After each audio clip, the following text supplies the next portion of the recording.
این نمود شرف در بازار کشور نبوده اولین مرتبه از جانب کارمندان مرکز تعلیمی و استحصالی به نام زلفیه بحرالدینова استحصال شده است. این محصولات طبیعی بوده آن دسته باف به حساب می رود و رنگ و بار آن با واسطه محصولات طبیعی یعنی اسمه تیار کرده شده است. برای آماده نمودن یک شرف همگی 12 ساعت وقت صرف می شود.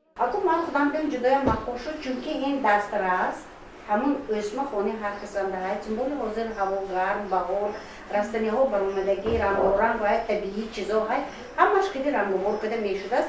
من یک همین گواهی همین گفتگوی من حاضر من می اسم کدی من می چیز تیار شد حاضر کو من رنگ و باری ناتورالی یاد گرفتیم همین رنگ و بار هم طبیعی که شد ما اون خاطر جمع کدی وجدانم عذاب نمیتونه گفته میتونم که 100% در 200% محصولات ما اجت اکولوژی تازه.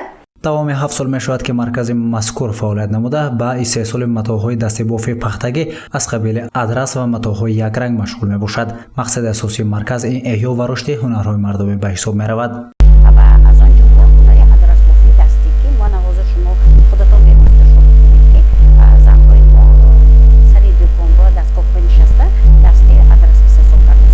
با مرکز مذکور بیشتر مهمانان از حدود جمهوری تشریف آورده در برابر تماشای آن خریداری هم میکنند. مرکز مذکور در شهر خوجند فعالیت میبرد که در آن زنان به استحصال محصولات های دسته باف با طرز زمانوی مشغول میباشند.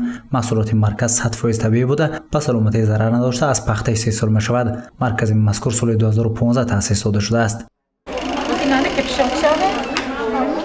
همچنین در جماعت دهات چارگوه شهر اسفر کارگاه دوزندگی عزیز فعالیت میبرد که اون به استحصال سر و لباس طب جراحی مشغول است. کارگاه دوزندگی عزیز سال 2017 فعالیت خود را با تمام تجهیزات های زمانوی باز نموده است. این کارگاه همه روزه طبق نقشه عمل نموده 18 نفر زنهای محلی به کار دائمی جلب کرده شدند.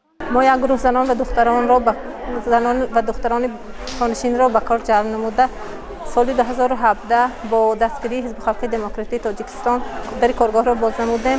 در یک ماه حساب میانه ما تا 5000 10000 خلد استحصال نموده. با طریق شرطنامه به فدراسیون روسیه صادرات میکنیم.